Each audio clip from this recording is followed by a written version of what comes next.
This is one talk that I believed I need to get out there to everyone to clarify, or in other words, to straighten up what I believe in as far as what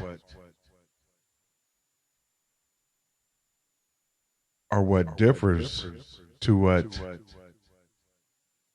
the Honorable Louis Farrakhan believes in.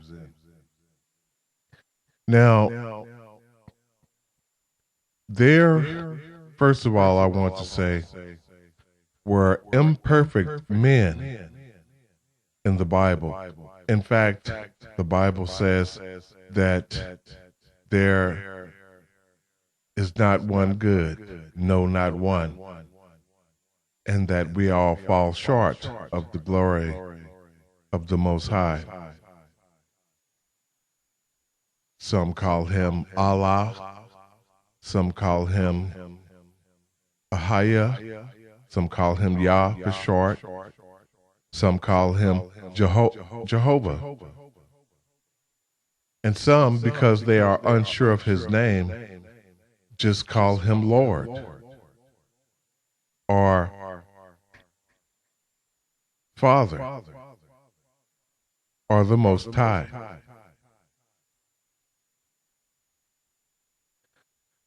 I prefer to call him Lord sometimes, God sometimes, the Most High here recently more often than not, Ahaya,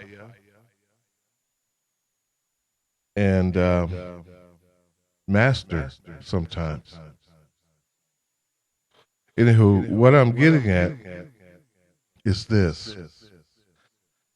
There, as far as I know, is not another man on the face of this earth who is as close to a prophet as the Honorable Louis Farrakhan. I personally do not consider myself a prophet. I am a student in this life whose goals are along the lines, it may seem to many of you, as being a prophet or a man of the cloth or a preacher or teacher. And that being so is okay if that's what you think. I consider myself just an average man. No better than you, no better than the Honorable Louis Farrakhan, no better than the disciples of Christ or any other man back in biblical times. Now, as I said before, Louis Farrakhan, and I do believe in a lot of the things that he says. I'm on point with that, with some things that he said about who the chosen people of the Most High are. And that our people, the black race, the true children of Israel, have a job to do. But before we can do this job in making this world the world that it was meant to be, we have to wake up. Stop being afraid of the white man. Stop having that mindset that, well, I'll just go along with everything. It hasn't been so bad since slavery days, according to what I've heard about slavery days. That's the wrong way to be thinking. That means that you're comfortable with the present day situation of how some white people still treat people of, as they say, of color. People of color. Wow. I'm just going to speak on that real fast, okay? I also agree with Mr. Farrakhan that the white race came out of the black race. And the way he explained it in a talk I listened to last night that he gave made perfect sense. So I do agree with him there. I do agree with him there. The one thing that I don't agree with him on is this.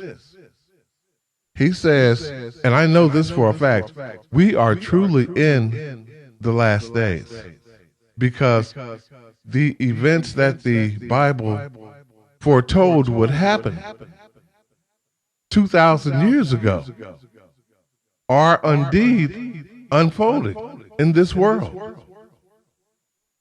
In this world that has proved to be truly blinded by Satan.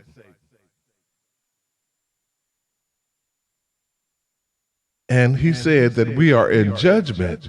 I believe that we are in judgment too. But I believe there is a judgment coming after the resurrection of the dead, that they too may be judged and judged fully and fairly. That has not taken place yet.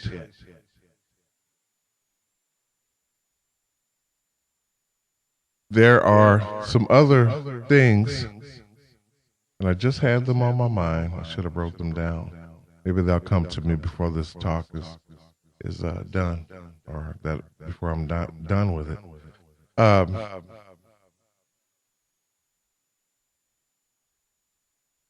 As I said, I have my beliefs about the Bible. Now, I believe that people are being separated as I speak by the two-edged sword of the truth that is dividing and conquering and is exposing the lies of Satan. That's one thing more that I believe that I have the same opinion on that Mr. Farrakhan mentioned, that the lies of Satan are being exposed. He talked about slavery, the slave trade, how blacks were treated badly, and I know some of that myself. I agreed with him on that end, too. But to say that we are in judgment, or in the 1,000-year judgment, I do not believe. I believe the Almighty has the power to bring back the dead, and that He indeed will bring back the dead, that we may all be judged. Now, there's one more thing I believe, which I never mentioned in any of my talks. The verse that says, the first shall be last, and the last shall be first. I believe this to mean that the first ones who learned about the truth, who may have died, who may be dead when the 1,000-year judgment starts, they will be the last to rise because of the knowledge they have. And the last ones who did not have the knowledge will be the first to rise, because it will take more time to teach them. The first shall be last, and the last shall be first. I believe that wholeheartedly. And I believe that according to a man's knowledge of the truth, is where he will be when he will be resurrected, so that he will be able to learn the rest of the truth before the 1,000-year judgment day is over. The day of correction, the day of learning, the day of teaching.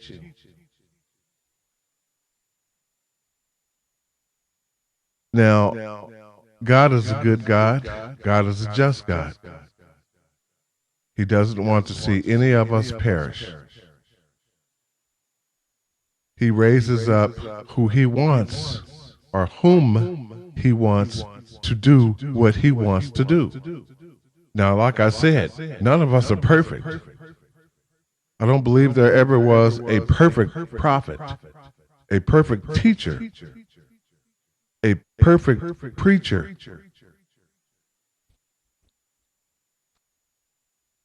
I don't believe that the words of the Bible have changed in that respect, that there are none good, or that there is not one good, no, not one.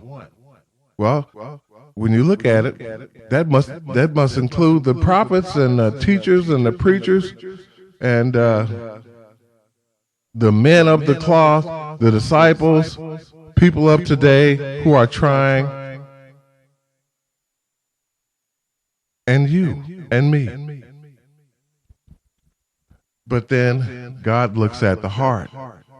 He looks at the ones who are most usable to use to represent him, to represent the truth, to expose the lies. He uses the ones who are intelligent, the ones who are not out wasting their lives, the ones who are compassionate, who are concerned about the well-being or the welfare of his fellow man, but first and foremost, who want to please the Most High, as imperfect as we may be otherwise.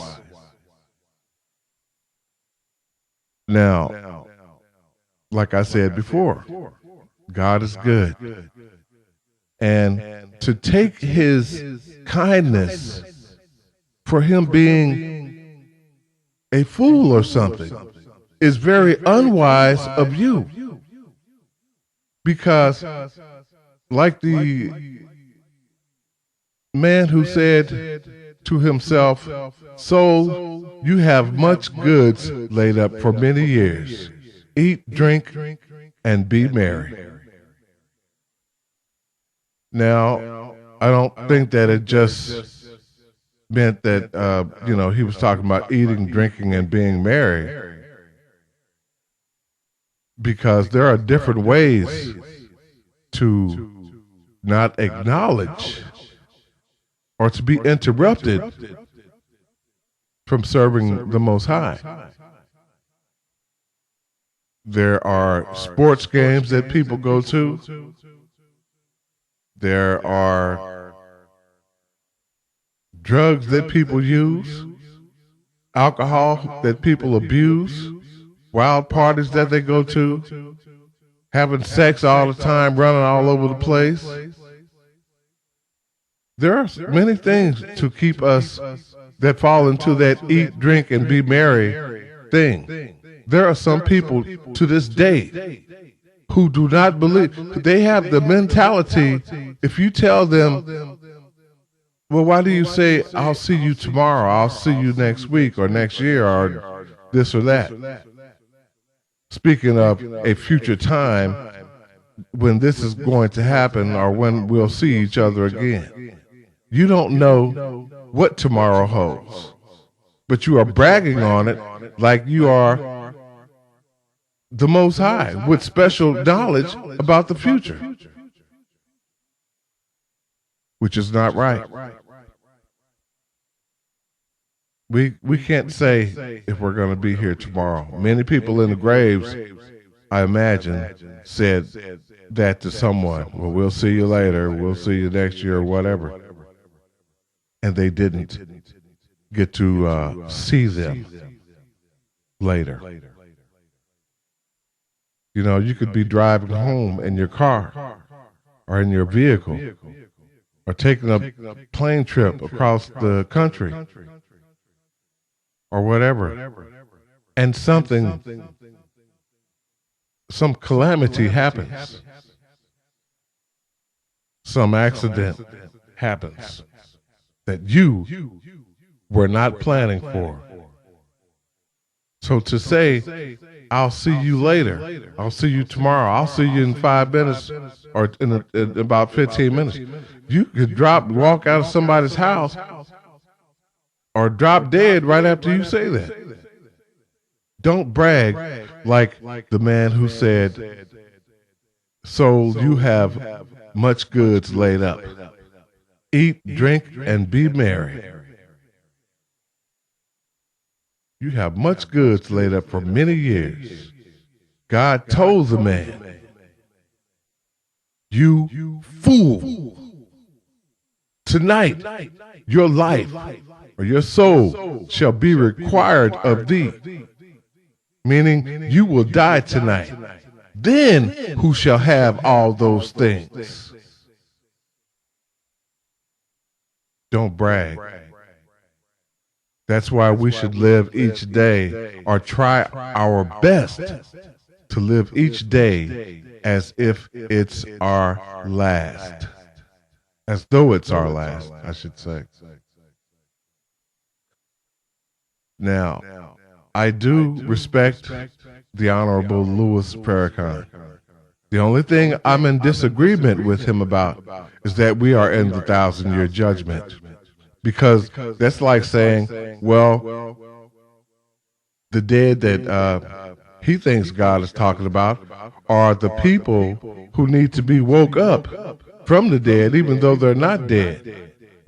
He said it, and I agree with him. There are many people flat-lining, but the Bible makes it clear in more than one place that the dead will be risen again. Many of those who died to be judged who never knew anything about the Messiah, about God, about heaven, about being saved. Many of them. And they will be taught. They will be corrected on how to live. And God, see, this is the whole thing. God knows exactly what's going on down here. He knows how confusing it is. He knows about the many different religions, the sicknesses, where some people are so much in pain, they could barely even think, let alone read a Bible or concentrate when someone is trying to tell them about it or read it to them. They have enough on their plate trying to deal with the pain that they're in or the suffering that they're going through. Some people can't see, some people can't read, some people can't hear. God knows what's going on down here. He knows the things that were taken out of the Bible, the things that were added to the Bible. He knows this. And I agree with Louis Farrakhan when he said that, they took books out of the Bible.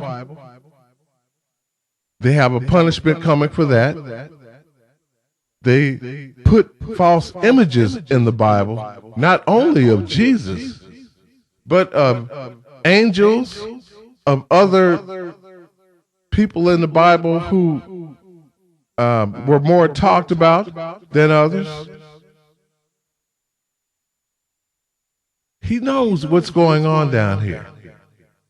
There's a time coming when Jesus will be fully lifted up. And I believe that time will be during the 1,000-year judgment day, when the dead will be raised. when Jesus is fully lifted up, the truth, and there will be no stumbling blocks.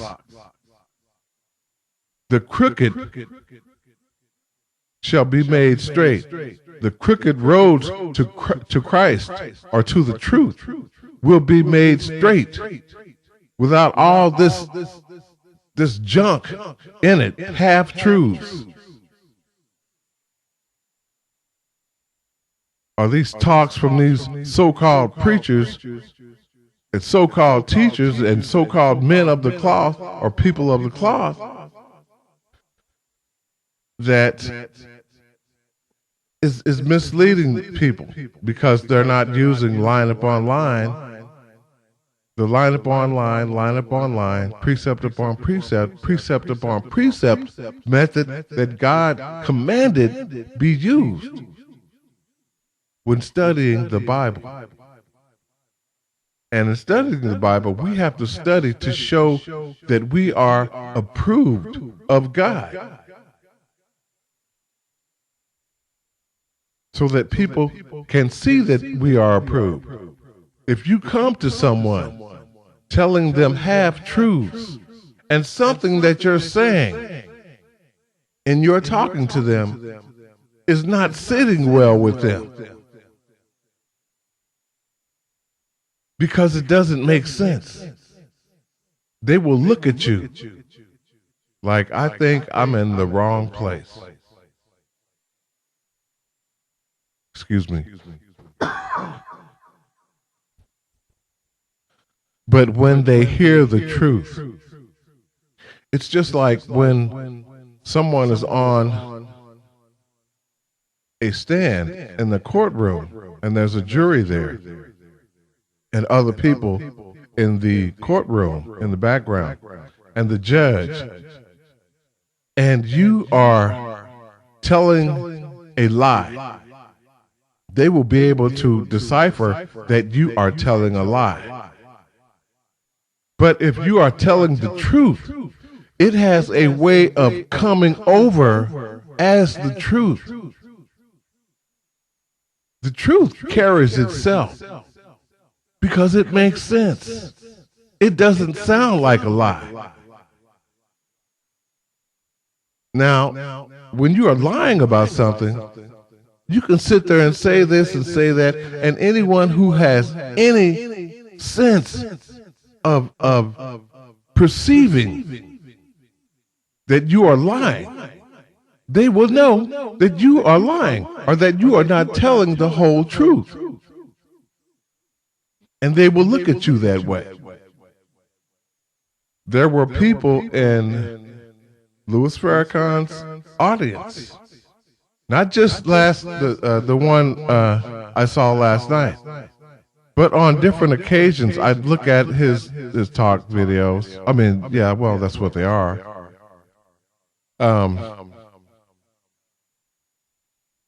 Which in another vein, I want to talk about the introductions.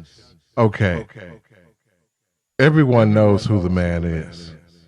But when you have 30 people coming up, steadily talking, you know, this thing is going on for like almost an hour of introductions, with the introductions of Mr. Farrakhan.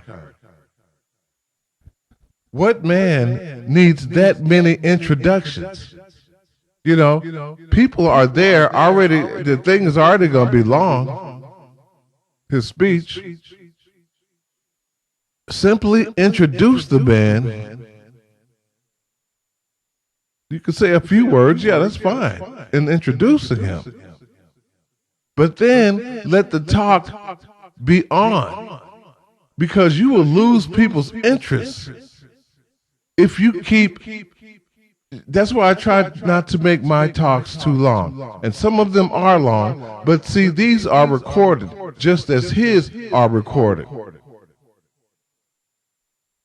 But you have to tell the people the truth. You have to tell them the truth. And I'm not saying he was lying. I'm saying that he may be a little confused about some of the things that they believe. I, for one, do not believe that we are in the 1,000-year judgment. No, I don't believe that. I believe that's coming after the 7-year Great Tribulation, which I also don't believe has happened. I don't believe that has happened. Not yet. But I do believe that it is coming, that it is going to happen. I do believe that the resurrection of the billions and billions and billions of people dead. Let me say that again, because I just woke up to do this, or had the thought in my mind to do this. The billions and billions and billions of people who have died will live again to learn the truth.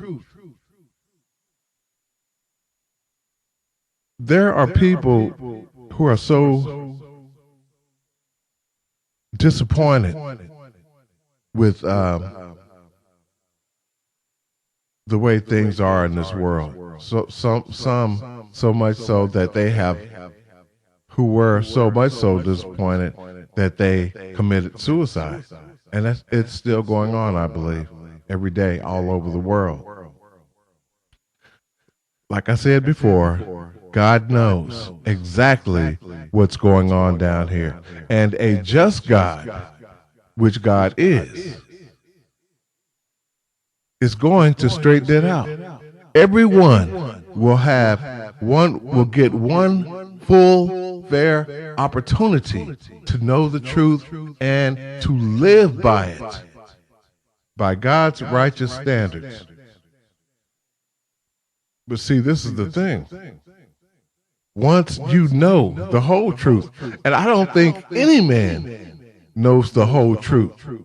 Now, we might know most of it or some of it, but until you know all of it, because I can be wrong about some things that I'm telling you. Like I said, nobody's perfect. Nobody is perfect. And that being the case, there were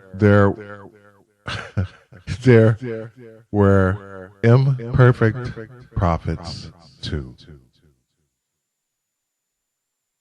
So all of us make mistakes. I'm not downing Mr. Farrakhan's beliefs. I just happen to believe differently about the 1,000-year judgment day. God has the power to bring people back to life, to put sinews on them again, and skin on them again, and put the breath of life, His Spirit, in them again, that they may live again. Nothing is impossible for the Most High. And I can tell you this, that I know that for a fact because of some of the situations that I, being selfish, got myself in. Hanging around the wrong people, got myself in trouble. Drinking too much, got myself in trouble. Doing things that I shouldn't have been doing, got myself in trouble. But when I prayed to the Most High, and I mean, these situations I was in looked impossible to get out of. But as that saying goes, if man closes a door, God will open a window. God will get you out of trouble. There were two men in the Bible who, excuse me, an angel came to the prison and got out. And when they got outside the gate, the angel disappeared. God will make a way. Where you can see no way, oh, there's a way. I prayed to God. I asked him, God, I know I messed up. I know I don't need to be hanging around with these people. I know I don't need to be drinking, abusing alcohol. I know what I need to be doing. Sometimes things have to happen to open our eyes, to make us wake up. And it's at those times when our eyes are more open, like when we're in trouble, that we see what we need to be doing or what we should have been doing that we now need to do. How many times have you found yourself in trouble, or you may have been in jail or prison or some other calamity or bad thing happened, some other adversity? How many times, though, have you said, Lord, if you get me out of this mess, I will never do it again? Some people, and I know I was one of them, have gotten so drunk that they said, Lord, please, please pull me through. I will never do it again. I will never drink again. Just tell the truth. I will never drink as much again. I will keep it all in moderation. But it's like that saying I heard Oprah Winfrey say, to get our attention, God would use a pebble, he would use a brick next, or a rock next, a brick, then a wall, then the whole building.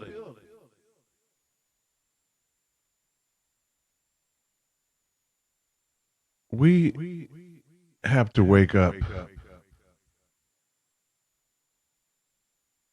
Our opinions may not be the same. That doesn't mean that I don't care. If I didn't care, I wouldn't share. I'm not criticizing anyone. I'm just saying that I have my own opinions. I keep double talking because, or sounding like I sound periodically. Because, like I said, I woke up and I was thinking about this. And every time when I wake up and I have something on my mind like this, I want to go ahead and put it down while I'm thinking about it. While it's hot on my mind. And I'm glad after I do it that I did do it. Now, I heard the Honorable Farrakhan say a word from his old vocabulary. And I'm sure people in the audience, or some of them anyway, some of them at least, heard it too. But see, when you get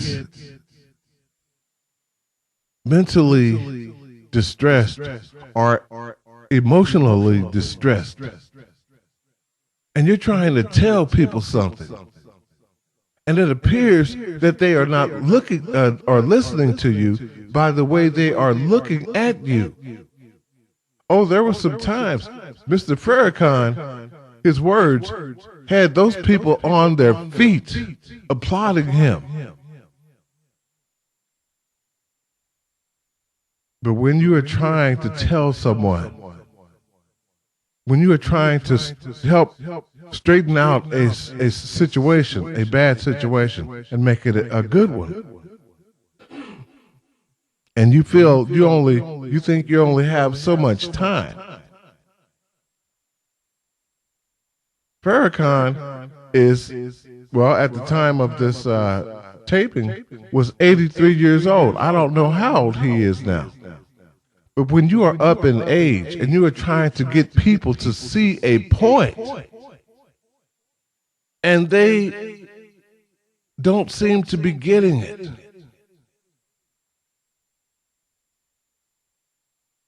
you will either, something's going to come out of your old vocabulary.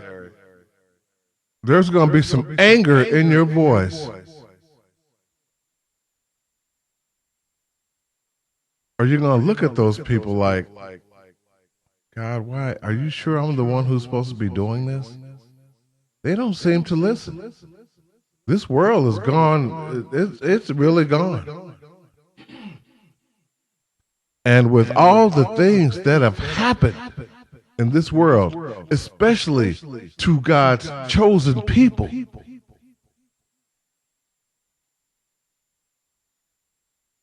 it is amazing that people still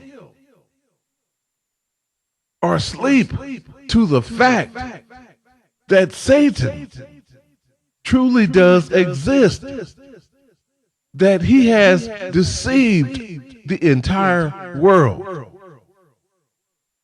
People are still sleeping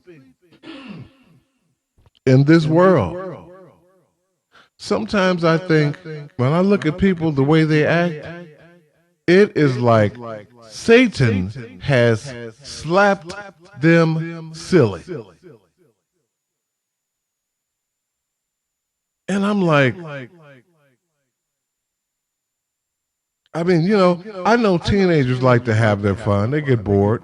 Kids like to have, not be bored.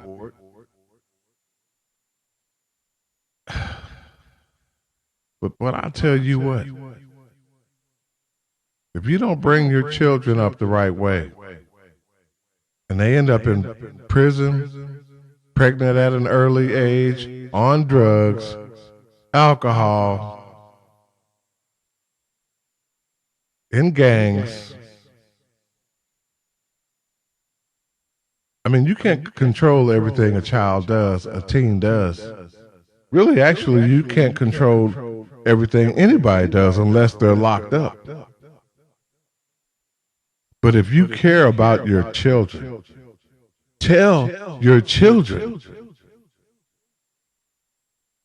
how to live the right way. Bring them up in the way they should go, the right way. And if you don't know how to talk to your children, Farrakhan didn't say this. I never heard him say this, or at least I've never seen him say it. But I'm going to say it, and I'm sure that's why he has his messages broadcast. Well, it's one reason why he has his messages broadcast on TV.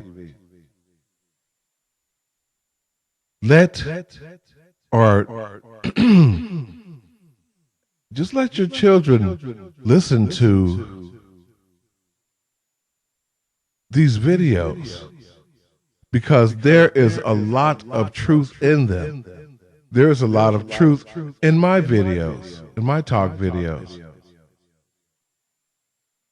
And I try to make all my talk videos as truthful as can be. Just as I'm sure Louis Farrakhan is trying to do.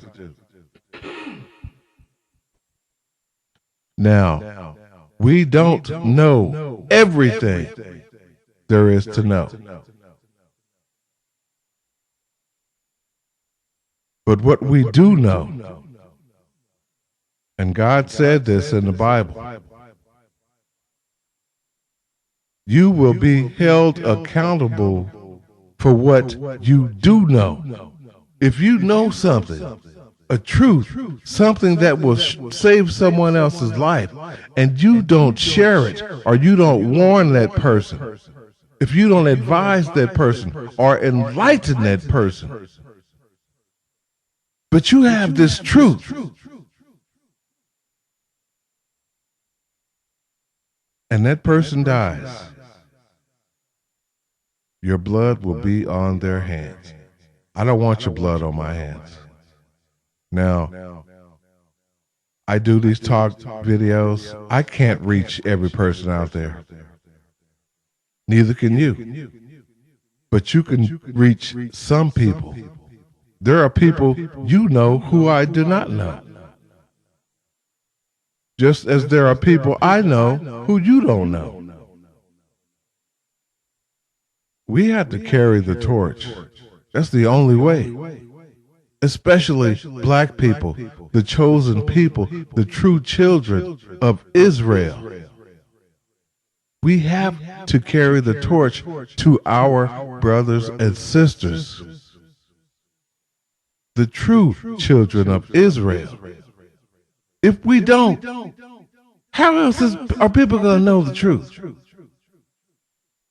And then you see all these crazy things happening in the world, and you're like, wow, why are all these things happening? Nobody wants to do anything until it hits home, until it hits your home. Oh, then it's time to do something. Oh, we got to do something about this. Share the truth.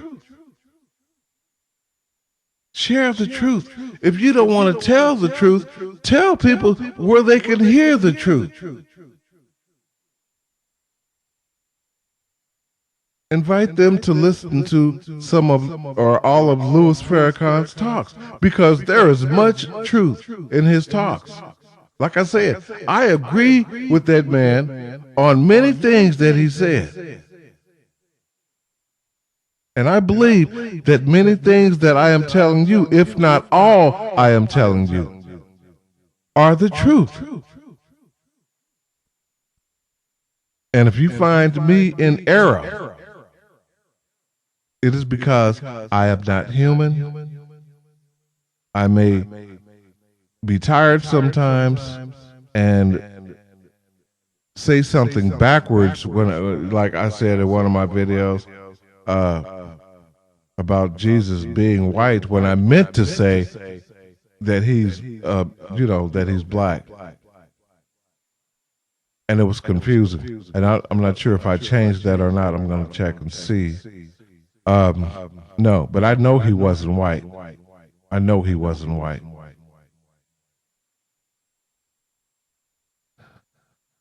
Okay. This is I'm going to get done with this talk. And get it out there. Your children, outside of your love for Jehovah or Allah or Ahaya or the Most High or the Lord or God, your children, your salvation first and foremost, outside of your love for our Creator, should be the next thing that you are concerned about. The next thing after that should be your children and how they are taught. Only a fool will let someone teach their children or let them hang around other people's kids who you know by their actions are fools, are foolish.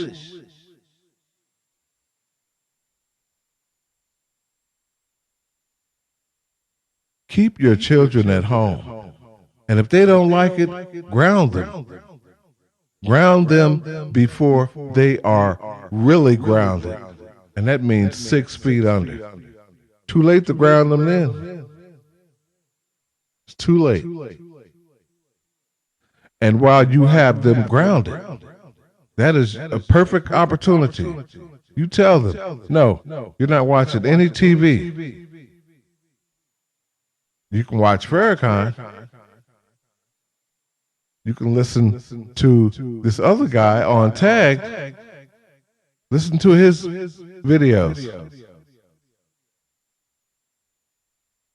Listen to his videos, his talk videos.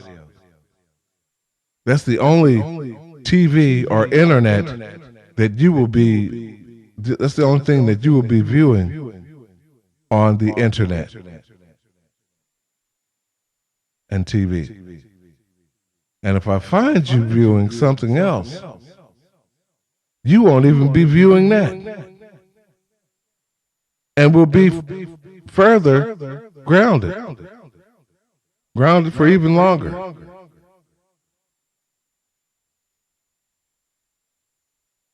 Now, you can run off if you want to. If you want to, the police find you out there, you get in trouble. Hey, nope.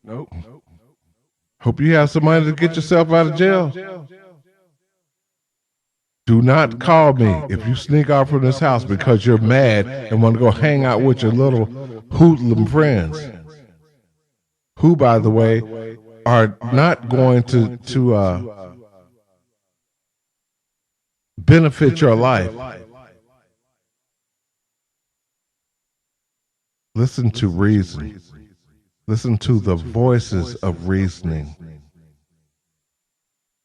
So your life will come out better than it would if you don't.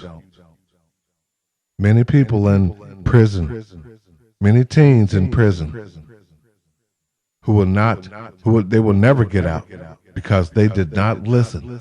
They're in there right now saying to themselves every day or ever so often, man, I wish I had listened to my parents. I could be home right now, eating good, sleeping better, taking showers whenever I want to, watching TV, just hanging out at home, working instead of working in here for pennies a day. Instead of being in this place around many other people who are just bad news.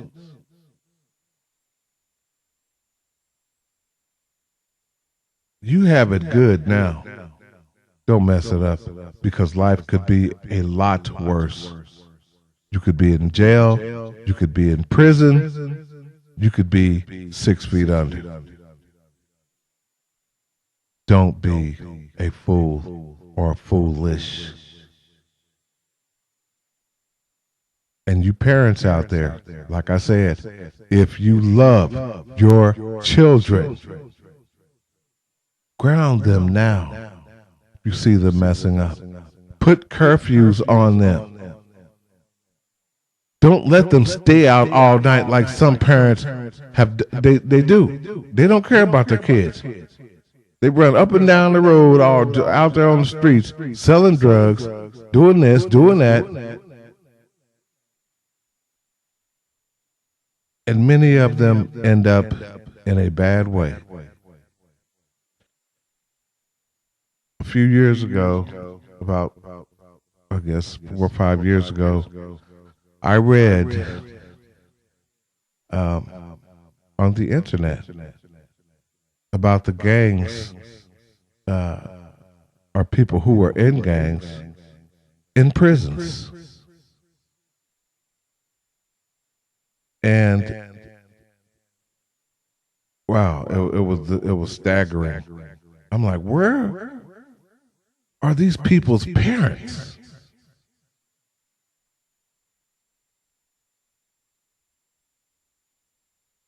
800 deaths a month. gang member deaths. And this is not even in prison. This is outside of prison. 800 a month. This was 5 years ago. So I imagine that number has doubled or tripled since then. You parents, if you know, that's why I say get to know somebody instead of being a dumb ass parent. Playing the field or shopping around or this and that. Get in where you fit in and stop trying to play everybody. Trying to get money and being all ignorant. Showing your ass on the internet, on tag, on Facebook. Trying to play every guy you can for money. Get in where you fit in. Grow up is what I'm trying to tell you. If you love your children, grow up and teach them something. Instead of how to be a dumbass like you. That goes for you men out there too. Grow up. Stop being an ignoramus showing your ass to the world. And all you teenagers out there who want to hang with the crowd and walk around with your pants all off your rear. Do you know how ignorant that looks? It makes you, hey, and some of you wonder why you can't get a job. Who wants to hire somebody who's wearing their pants off their butts like that? Oh, sure, yeah, you can come work for me. Yeah, you can come represent. I don't think so. That goes hand in hand with people not wanting to hire you because you have a messed up attitude problem. I've seen it even on tag. 2 black women commented about something I said on tag. I'm trying to tell somebody positive, and they want to, because the positivity or the positive in what I was talking about exposed their negative, and they didn't like it because they're ignorant and have attitude problems because they're not as smart or educated as someone who's trying to do the right thing. Ignorant. And I said to myself, and I know it's not true, but a person is apt to think this, and I had to be open-minded, because I thought for the moment, I said, boy, I think all black women have attitudes. I think all black women have attitudes. And I started to put a post on my page shortly after that, stating that I was seeking to have a relationship with a decent, God-fearing white female or female of any other race. Color doesn't matter, or the race. It's just about your attitude and where you're going with your life. It's about if you're not on Tag or Facebook or some other social media outlet showing your ignorance, your blatant ignorance. You don't know how stupid, some of you people don't even know how stupid you look on there asking for money, prostituting your asses on the internet, and don't care. Who knows it? Boy, if you don't change your ways,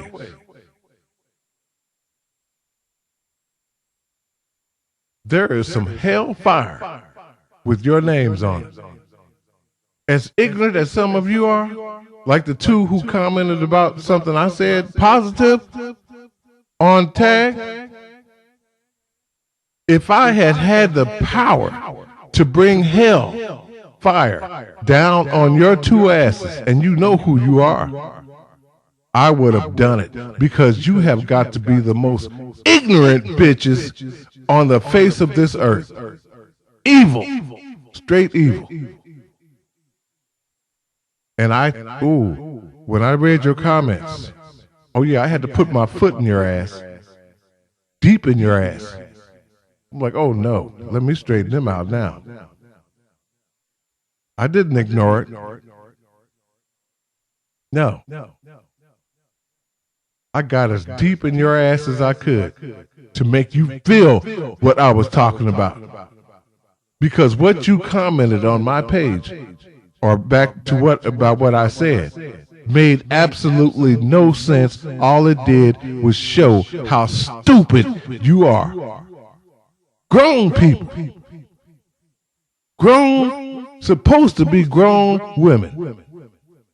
And your ignorance on tag shows more than any other racist ignorance on tag on the home page. Boy, I said, oh my God. If that's the case, there's no hope for black people, especially black women. And you black women wonder why black men are with other race women. You have the nerve to wonder, well, who wants to be with your ignorant ass? With your stupid acting ass? With your attitude having ass? Nobody. And I'm telling you that, and I mean it. Now, I know that there are some decent, beautiful black women out there. Not like Shaka Zulu and this other butthole who commented on my page or back to what I said. I know there are some beautiful black women on tags on these social media outlets who have plenty of good sense, who are not parading around like some damn whores with no damn education at all. Just trying to get money out of people, showing your tits and your butt and all this and that. Boy, that's the only way you can get money. Woo. Your parents really raised you right. Wow. Boy, your dad must have been a dumbass, and your mom. Because they didn't teach you anything. It's like you crawled from under a rock. Like Shaka Zulu and this other woman. Where did you come from? What rock did you crawl from under? With your ignorant acting asses. Like you have no human training, no home training on how to be decent people in society. It's people like you who fill up the prisons.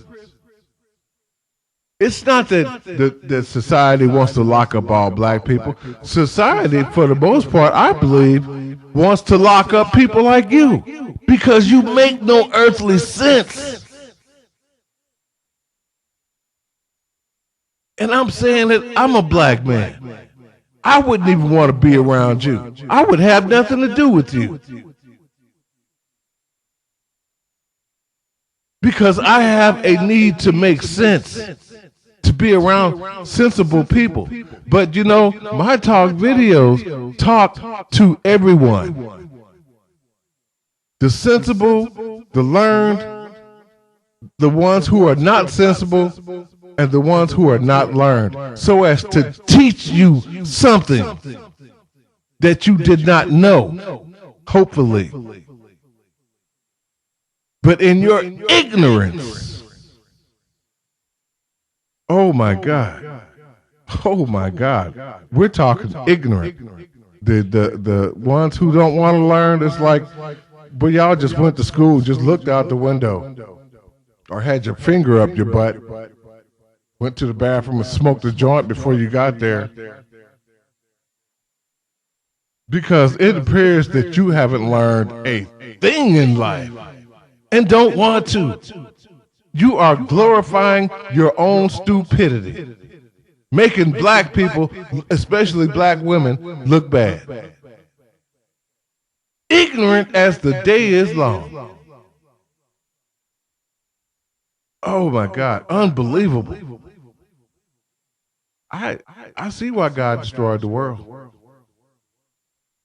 If it had people in it like you back in Noah's day, and I believe it did, I see why he destroyed it. I see why he destroyed it. And why he's about to destroy it again. You people who act like you, the best advice I can give you is to get an education, heed the warning, listen to the truth, share the truth, stop being ignorant, thinking you're doing something cute, you're saying something cute. You're not saying nothing cute. Everybody on these sites are sitting back looking at you. And the ones who are glorifying your stupidity are just as stupid and dumb as you are. Ignorant.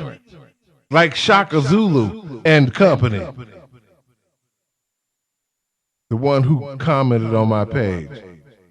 You know, you two, I'm going to tell you something. You can heed the advice or you could go straight to hell. God could throw you into hell. Because you are no earthly good. You're no good to you, not even to yourself. And God forbid that you two, people like you, have children. That's how the stupidity, the dumb asses in society keep coming into society. Through whore, stupid, ignorant women like you who sleep with no good guys who you adore. The bad boy type. And you think it's cute. There's nothing cute, cool, or funny about any of you. And like Farrakhan said, boy, you are headed straight for hell and don't even know it. You are too dumb to even realize that. Do the world a favor if you're not going to change your ways. Commit suicide. Go get hit by a truck, stand in the middle of a freeway or something. Jump off a building. Cut your throat. Cut your wrist. Take an overdose. Blow your brains out. Do something to do the world a favor. And then I will stand up and applaud you.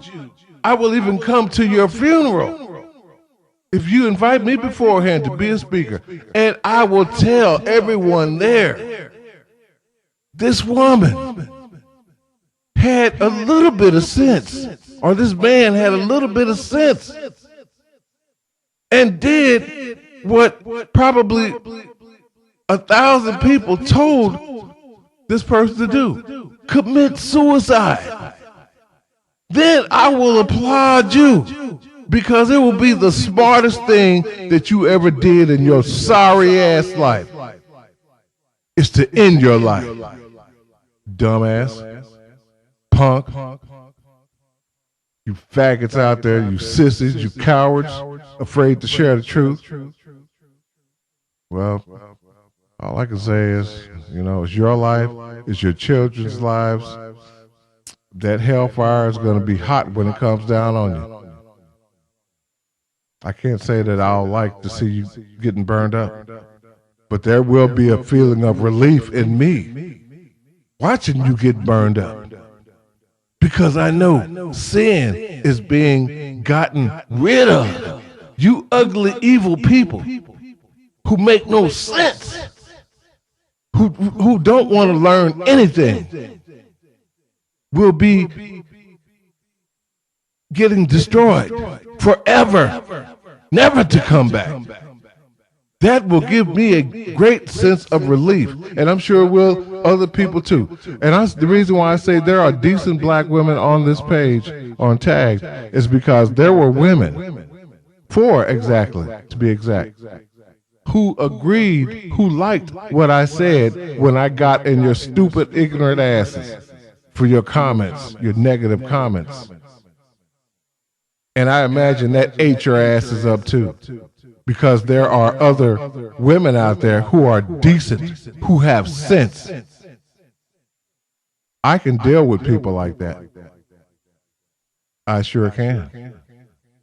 I surely can. But you people, oh my God. You are, I don't know what you are. I don't know what you are. You are worse than the enemy. You are your own enemy, let alone the white man being your enemy. You make even the black people your enemy, or not want to have a thing to do with you, or wish that you were dead, never had been born. What purpose do you serve? And you know it's got something to do with your parents too, or the way you were raised. Because a child grows up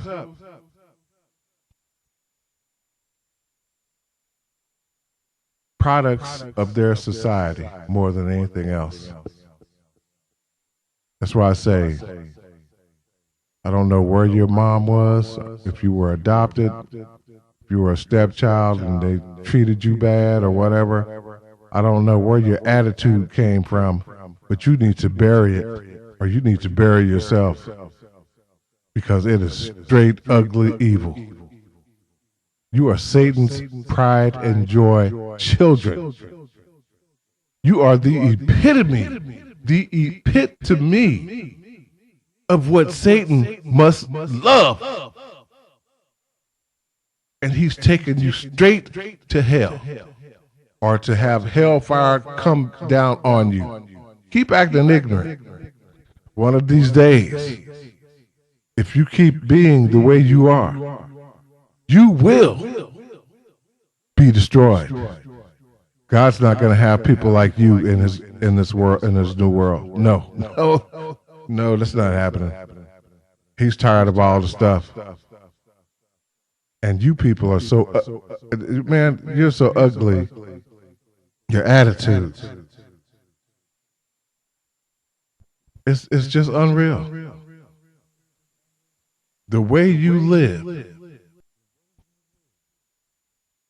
And I know the Honorable Louis Farrakhan would agree wholeheartedly with me on this, as well as probably millions or billions of other people, even though they're not perfect either. But the way you live, and I don't care what you say about where I got this from, the way you live, you will fall and hurt yourself one day. And when you fall, you will not be able to get back up unless you do so with the grace of God, his hand reaching out to you. But I think that will only happen if you have a change of heart. But I can't see that happening. I mean, I hope it happens. It would be a beautiful thing if it did. It would be a wonderful thing. It would be. I'm going to end this talk, as I promised before. I hope you listening to it, if you know some wayward teenager who's on his way to trouble, or some parent who's not doing the right thing, or parents who are not doing the right thing by their children as far as educating them. If you know someone in a gang, or in jail, or in prison, where they have the internet and can get on this page. If you know anyone who needs to know the truth, or who's in trouble, who's on drugs, who's hanging out with the wrong people, or who's just lonely and needs to listen to something that will uplift them. Hopefully it would uplift them. There are many weary people in this world, many people groaning to know the truth, who have a hole in their soul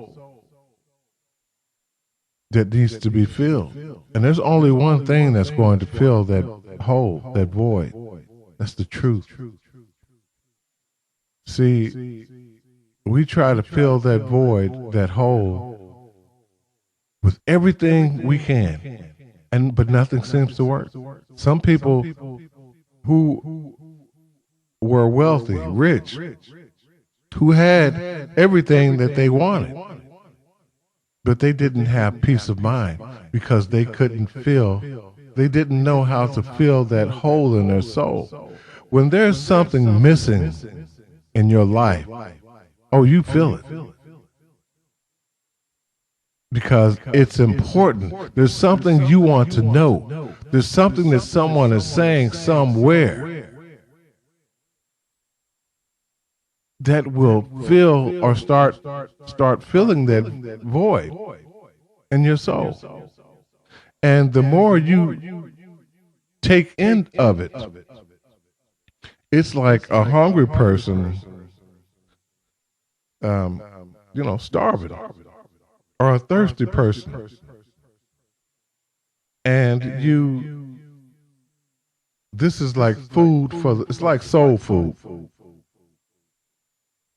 It's like soul food, in a way. It's like a cold drink of water that you want over and over again, because our souls are impoverished. We are hungry for the truth. We are hungry for knowledge, wisdom.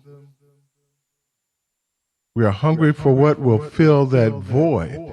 It's not the world, I'll tell you that. And going to sports games and if you're hanging out with people who are about the same thing, a bad company corrupts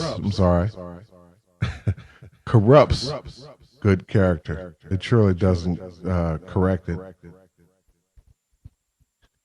So, like I said, get in where you fit in. If you fit in with bad company, well, that's your life. No one's surely going to cry when you're gone. They might cry because you were a damn fool and didn't do the right thing. But nobody's really going to miss you. The only thoughts they'll have of you was that this person was foolish, and they'll think about all the foolish things you did, and as opposed to all the right things you could have did but didn't do. Shoulda, woulda, coulda. I'm doing what I do because it's instilled in me to do it. I could be out there in the world.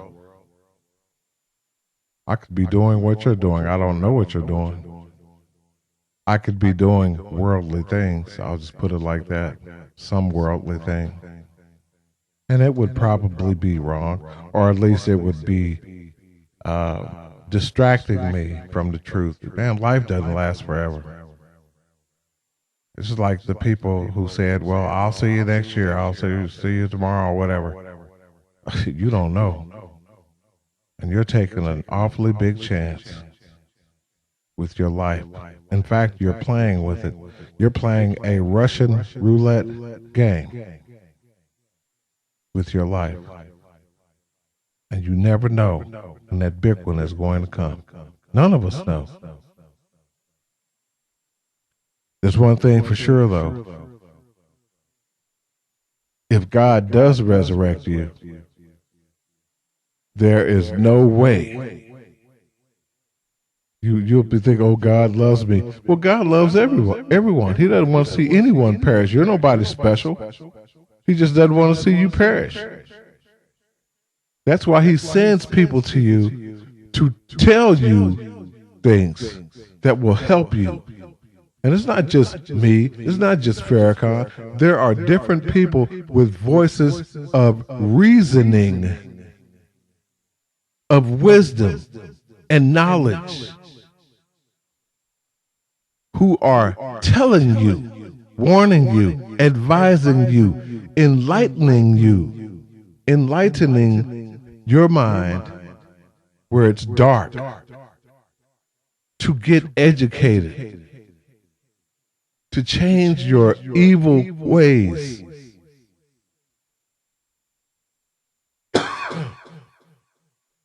To be productive in society instead of constructive or destructive. I'm sorry.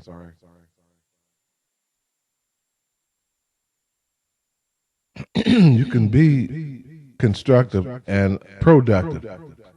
Don't be destructive. Society does not like destructive people. Only a fool or someone foolish like someone who does destructive things. You think it's cute, you think it's funny, you think it's so cool. Well, you're just as much a dumbass as that person is. You are, in fact, even worse for laughing at that person, because all you're doing is egging that person on. When you have intelligence, or intelligence to some degree, where you're not ignorant, and you are a thinker, kind of like the thinker, that statue, the thinker, or that guy who was the thinker. You hate being around ignorant people, people on drugs, people who will steal from you and not think about twice about it. People who try to scam you and scheme you, get over on you. You let these people in your house, something is going to come up missing. If you are foolish enough to let these people in your house, these no goods that could be good or somewhat good, it's better than being completely no good. You let these people in your house. You have just invited disaster. Because ignorance is as ignorance does. Foolish is as foolish does. Dumb is as dumb does. Stupid is as stupid does. If you let an ignorant, stupid, foolish, dumb person who has no sense, it seems, of direction in your house, they have no education, no job, they are going to steal something. Don't be as stupid as they are. Don't let them in your house because you're trying to be nice. There was a woman who did that, who got hit in the head with a brick by a woman who wrote to a judge and told him that she would change her ways if he let her out of prison. She had an 800-year sentence. The judge felt sorry for the woman. He had mercy on her. He let her out. She had to come in front of him first before she was completely out.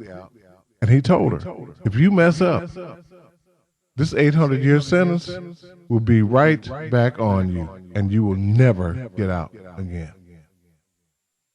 He had mercy on this woman. She took that mercy for granted. This is how messed up this woman was. And this is how these people act. These ignorant people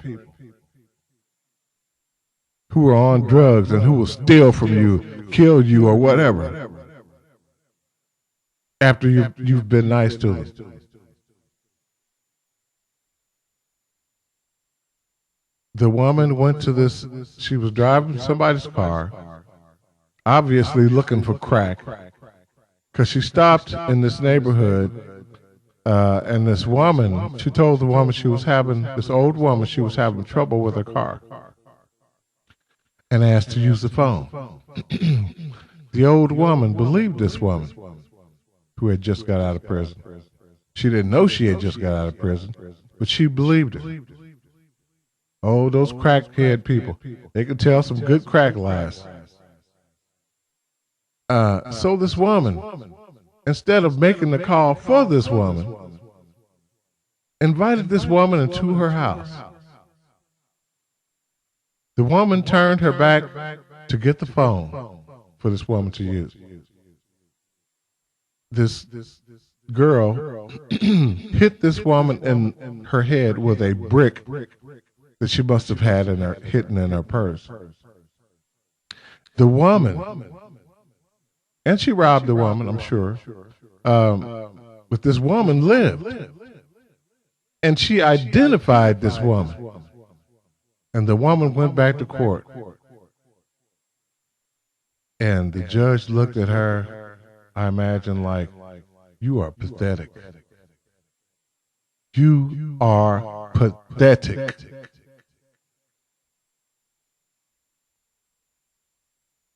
Chills my blood just looking at you. You are disgusting. You are a disgrace.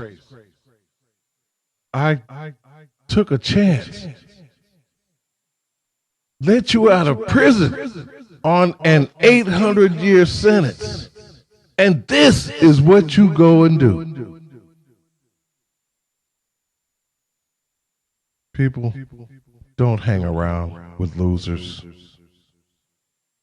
You are who you associate with. You youngsters out there, if you're listening to this, don't hang around with losers. Because if you get in trouble with them and they're associated with a gang or have a bad criminal record, it's going to reflect. It's going to reflect off on you. And the judge is going to look at this. He's got all this information up there in front of him. So when he calls you up or tells you to stand up in the jury box, and he's already looked at your file and sees who you were hanging around with. Boy, I'm telling you now, you do not want to be sitting in that hot seat, because there are ignorant people out there like that who are on drugs or were raised the wrong way, who will get you in trouble. Misery loves company. Misery loves company. And these people who are on drugs, they have to be miserable. You can look at some of them sometimes, and they look pitiful. Misery loves company. Loves company. Get in where you fit in. This is why I don't watch a lot of TV. I watch the news more than anything. Nothing on TV interests me. It's a bunch of garbage, if you ask me. That's why I don't have cable and all that junk. It's a bunch of garbage. Ever so often, every once in a while, to put it like that, I might see an old movie or something that I'd like to see again. But it's nothing but backwards, like this junk they have on TV today. And as far as the radio, no. It doesn't interest me. Those are worldly things.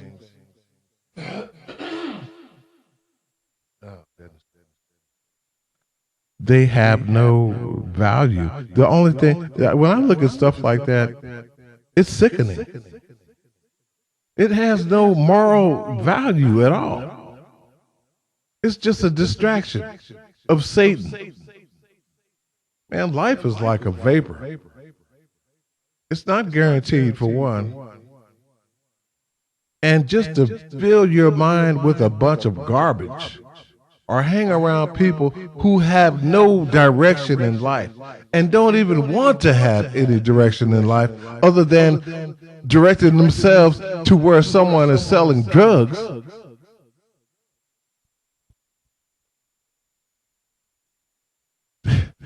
hanging around those people, you are wasting your life.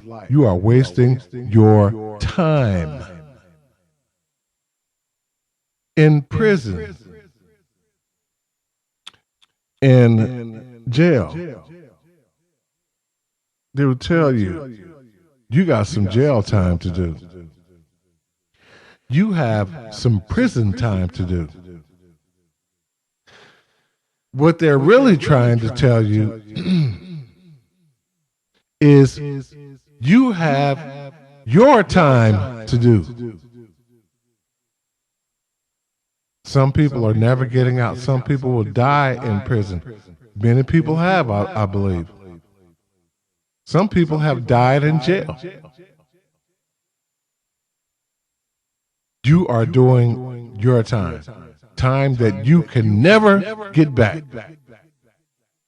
Time that you could have been spending doing something productive, constructive. See, and I know a lot of you out there don't want to listen to this because it's boring to you. The worldly things are more entertaining to you. But I tell you what, when your dumb ass goes to jail, if your dumb ass goes to jail or prison or a mental institution or to a hospital or nursing home because you were doing something stupid and ignorant and selfish that you thought was so cool and so fun and all this and that, I guarantee you one thing. A memory, a little birdie will come to you sooner or later and remind you of this talk. And you will be wishing then that you could listen to this talk again, that you could get on this page again. Oh my God, I can't remember who it was. I don't even know what page it was on. All I know is I ignored it, and the guy was trying to tell something good. Now look at me. Look at me now. If I had just listened, because the guy was making sense. You know, I get a little choked up on these things sometimes. It's because I'm talking off the top of my head, and sometimes my words run together, especially when I just woke up or whatever, and I'm doing this. So I have to ask you to excuse me, but I'm not reading from a script. None of this was typed out or anything. I'm writing. I'm writing. I'm reading. I'm speaking. I can show you right there that I just woke up not too long ago. I'm speaking, talking off the top of my head. And the echo you hear in the background is because I'm using my music.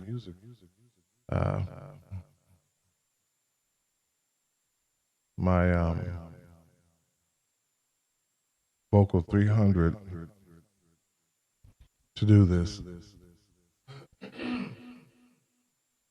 Sometimes I get a little, because I want to make sure I'm telling you the right things. So I might get a little nervous or whatever, tongue-tied, or might pause for a minute. But I'm just saying that I want to give, in closing, I want to give honor and due respect to the Honorable Louis Farrakhan for what he's doing, for all he's done. And because he's trying to help his people, not only his people, is he trying to wake up?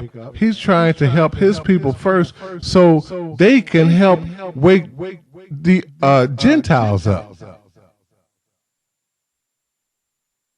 It's going to take a lot of waking up, and we need the help to do it. Because they still, so many of them still think that they are God's chosen people. And until they find out the truth that they are not, they will still have that mentality that they are. They will still be in the dark until the truth, until they know the truth about how they got here, that they are not the chosen people of the Most High. Yet still some of them will refuse to believe, accept, or like what they hear. It doesn't matter whether they accept it or not, or believe it or not, or like it or not. What matters is that they, whether or not they live it. They may not like it, but live it. You may not like it, but live it. Do the right thing by the Most High, your family, yourself, mankind, Jews and Gentiles. But first, you have to do the right thing by you, and that's getting right with the Most High. It's not easy living in this world, especially if you have a habit. Habits are hard to break sometimes, very hard sometimes.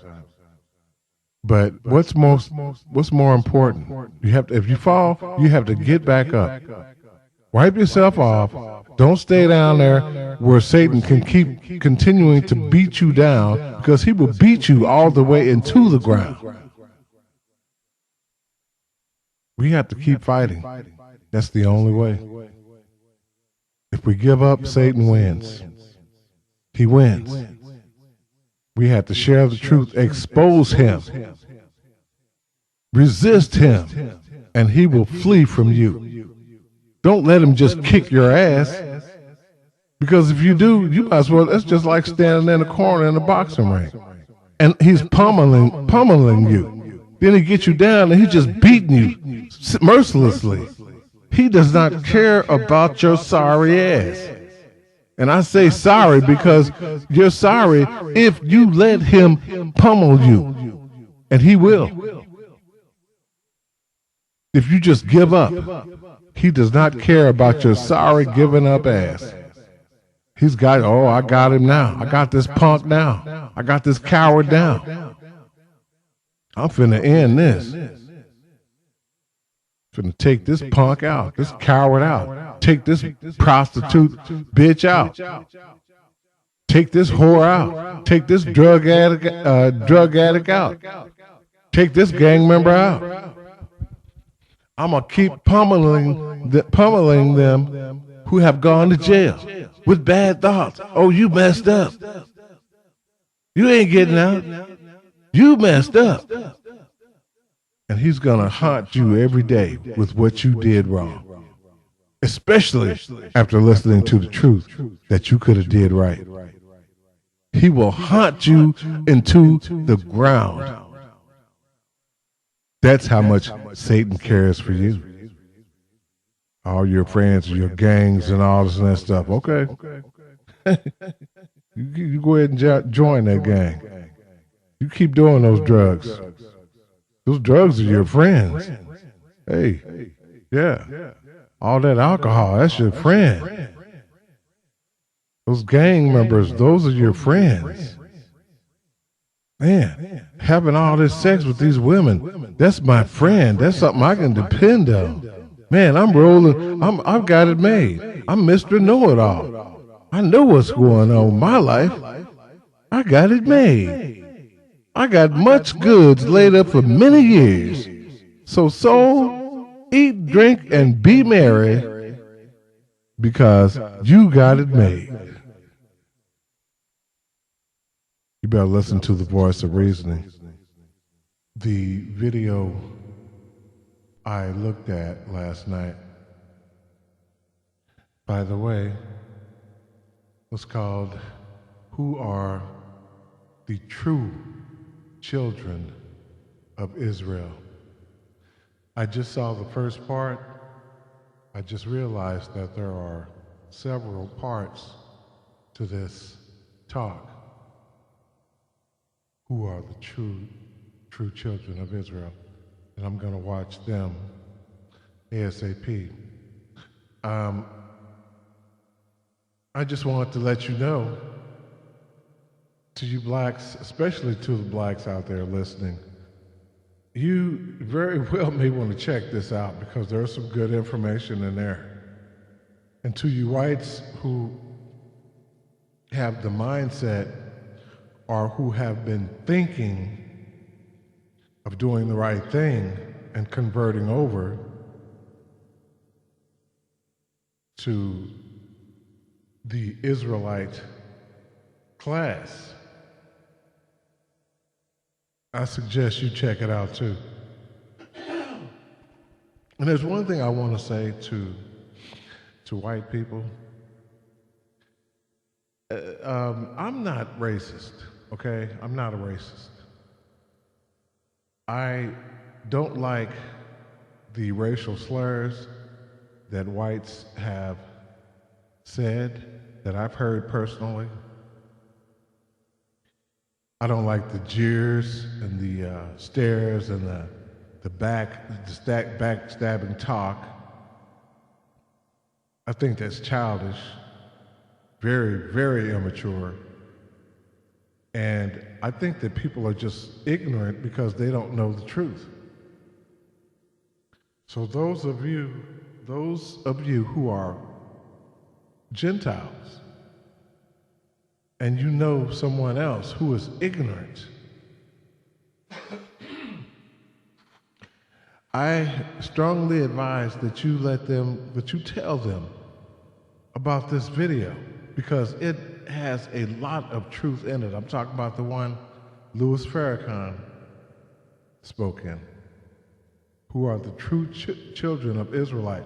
It is very enlightening, very eye-opening, and something that if you are a thinking person, when you see it, you have to have a little patience because it's a little long. But sometimes things have to be long just to get a point across. You know, you can't, if you really have something important to say, then it takes time to say it. You can't just go in and say, well, I'm Louis Farrakhan. I'm here to talk to you about who are the true children of Israel. They're black, and then, well, good evening, everybody. And you have to have something in between all that so that people will understand how, why, when, where. You know, did you get this information? He explained it in detail, but like I said, there are as far as I know, two other parts to who are the true children of Israel. So with that, if you're really interested, you will check it out. It's on YouTube. I'm looking at one right now where it says he was banned from Facebook.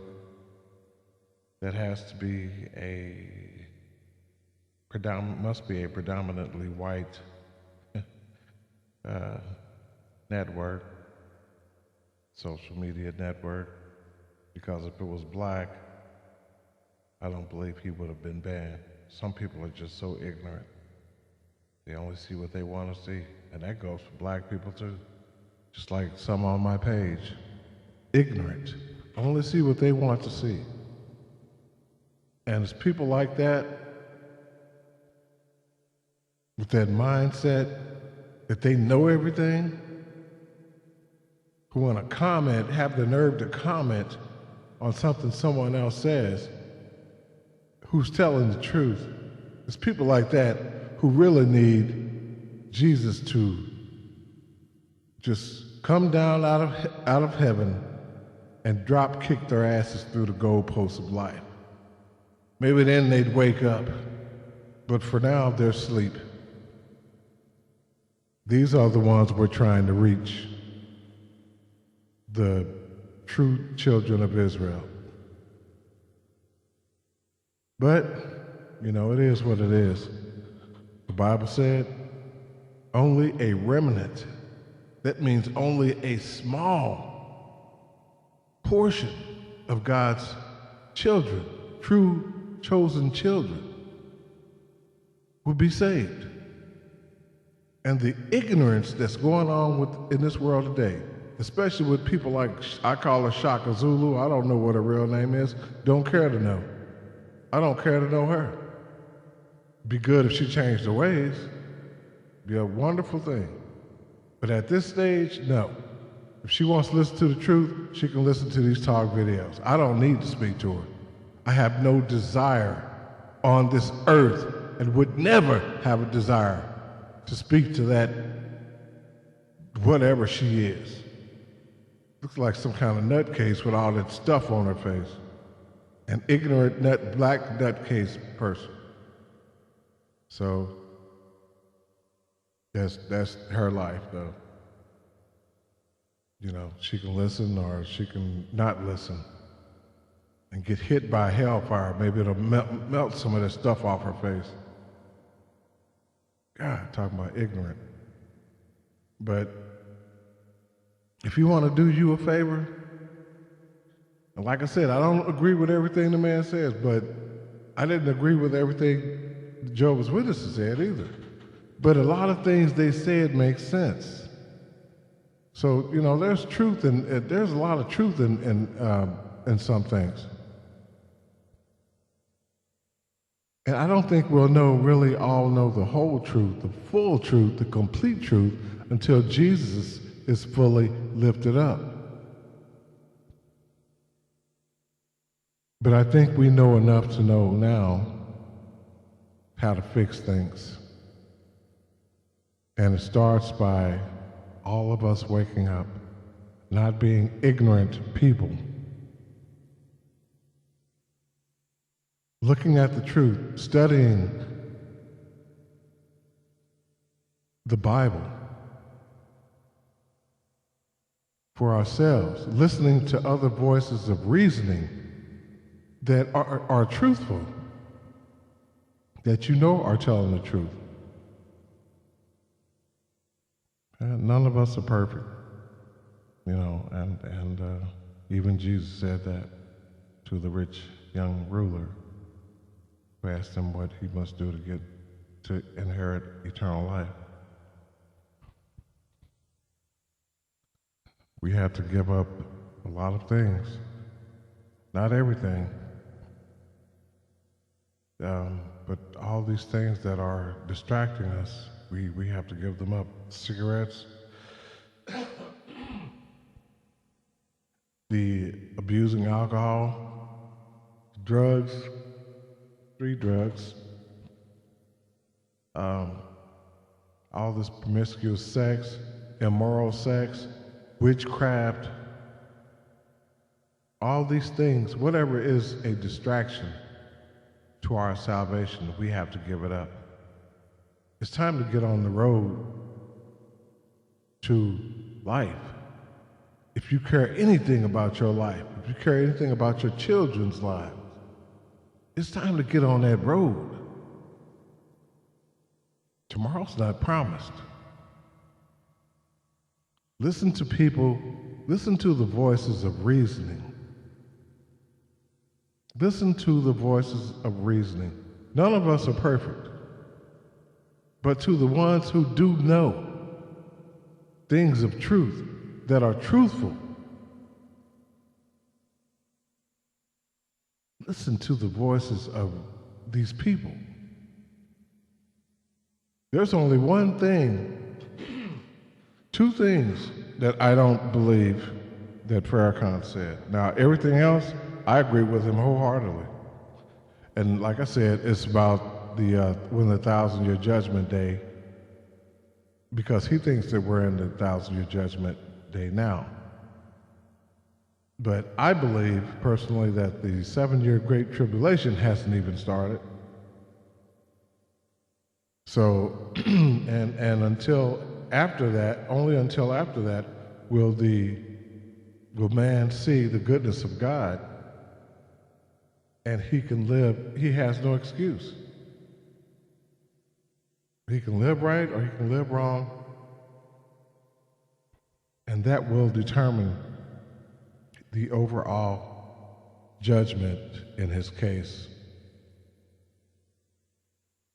that will determine whether he lives or dies, because then he will have no excuse once he knows the whole truth and nothing but the truth. So there you have it. You have some guidance. You have truth. And, like I said, me and Farrakhan have our different opinions, but I respect the man highly. I haven't seen another man like Farrakhan who is unafraid to tell the truth as he knows it, as he sees it. And he makes the man makes a lot of sense. So I suggest that you don't just listen to my talk videos. I suggest that you look at his too. Starting with who the true children of Israel are, part 1.